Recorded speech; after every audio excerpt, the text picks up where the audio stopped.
হরে কৃষ্ণ বন্ধুরা, আজ চলে এলাম আমাদের কৃষ্ণনগর চার্চের মেলায়। প্রথমেই আমি আর দাদা চলে এলাম এই বড় মন্দিরের সামনে। মন্দিরের সামনে এসে তো ভেতরে যেতেই হবে, তো ভেতরে চলে গেলাম। ভেতরে গিয়ে আমার কাছে অসাধারণ লেগেছে ভেতরের মুহূর্তটা। দেখো, তোমরাও জানাও তোমাদের কাছে কেমন লাগলো। কমেন্ট করতে ভুলে যেও না। আর আজকে দেখি না বলতে কজন চ্যানেলটাকে সাবস্ক্রাইব করে। তো এই মন্দিরটা থেকে এখন বেরিয়ে আরেকটা মন্দিরের সামনে চলে এলাম। ভেতরে এসে যীশু খ্রিস্টানের এই জায়গাটা আমার কাছে খুব ভালো লাগলো, খুব সুন্দর করে সাজানো হয়েছে। এরপর আমি বাইরে এসে দেখছি যীশু খ্রিস্টানের জন্মের মুহূর্তটা তুলে ধরেছে।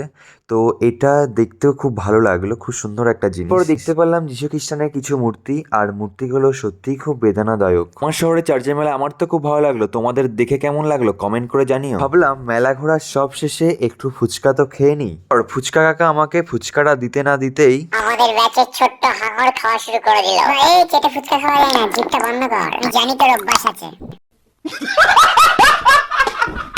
বলুন হরে কৃষ্ণ।